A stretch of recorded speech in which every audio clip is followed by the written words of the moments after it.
तर बातमी ठाकरे गटातून देवयानी डोमगावकर यांनी उमेदवारी मागे घेतलेली आहे, रिंगणातून माघार घेतली आहे। त्यानंतर त्यांची ठाकरे गटातून हकालपट्टी करण्यात आली आहे। देवयानी डोमगावकर ह्या ठाकरे गटाच्या संभाजीनगरमधील अधिकृत उमेदवार होत्या, मात्र त्यांनी निवडणुकीतून माघार घेतली। त्यामुळे देवयानी डोणगावकर यांची पक्षातून हकालपट्टी करण्यात आली आहे। माघारीनंतर ठाकरे गटाने ही कारवाई केली आहे। डोणगावकर यांची पक्षातून हकालपट्टी करण्यात आली आहे।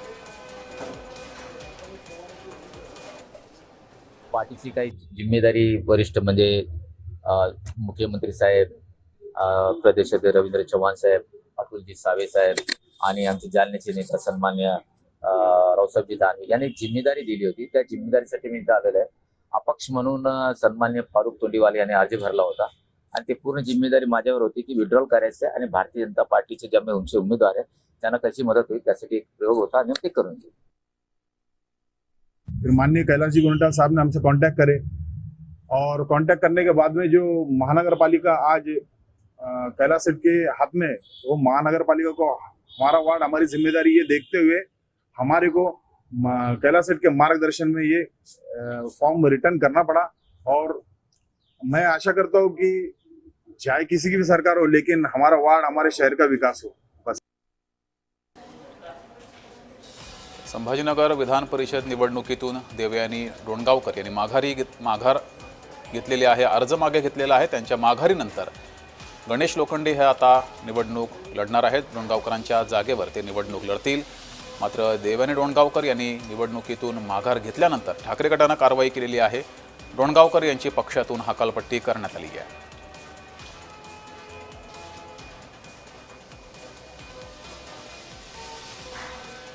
तर अनेक ठिकाणी मवियाच्या उमेदवाराने निवडणुकीतून माघार घेतली आहे। त्यामुळे महायुतीच्या अनेक ठिकाणी उमेदवार हे बिनविरोध निवडून आलेत।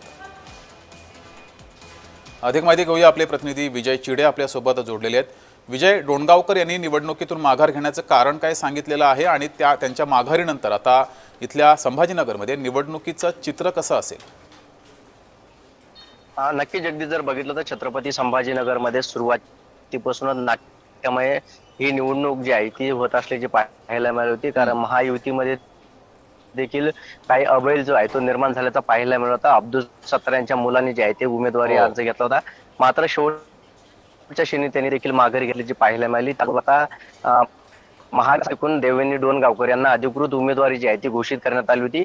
मात्र पक्षाला या बाबतीत त्या माघारी घेणार असल्याची कुणकुण लागल्याचं देखील आता या ठिकाणी सांगण्यात येत आहे। त्यामुळे त्या ठिकाणी उभाटा गटाने जे आहे ते बी प्लॅन जो आहे तो रेडी करून त्या ठिकाणी गणेश लोखंडे यांना उमेदवारी जी आहे ती देखील उभाटाने दिल्याचे पाहायला मिळाले होते। त्यामुळे डोणगावकर यांनी उमेदवारी माघारी घेतल्यानंतर महाविकास आघाडीने गणेश लोखंडे यांना अधिकृत उमेदवार म्हणून घोषणा केली आणि त्यानंतर डोणगाव कुटुंबावरती जे आहे ते पक्षांतर्गत पक्षविरोधी कारवाई जी आहे ती करण्यात आली।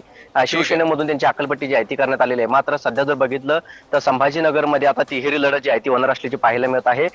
महाविकास आघाडीकडून गणेश लोखंडे अधिकृत उमेदवार आहे, तर महायुतीकडून सुहास शिरसाट आणि एमआयएम पुरस्कृत इसाक खान हे तिन्ही जे आहे ते आता रिंगणामध्ये असल्याचं पाहायला मिळते। मात्र सध्या जर बघितले तर आता महायुतीला जो आहे तो त्यांच्या विरोधात जो अब्दुल सत्तार यांनी बंड पुकारला होता तो कुठेतरी शमवण्यासाठी त्यांना यश मिळालं आहे। तर महाविकास आघाडीमध्ये देखील आता डोणगावकर यांनी माघारी घेतल्यामुळे गणेश लोखंडे हे त्यांचे अधिकृत उमेदवार त्यांनी केलेले आहे। त्याचबरोबर एमआयएम देखील आता रिंगणामध्ये उतरले।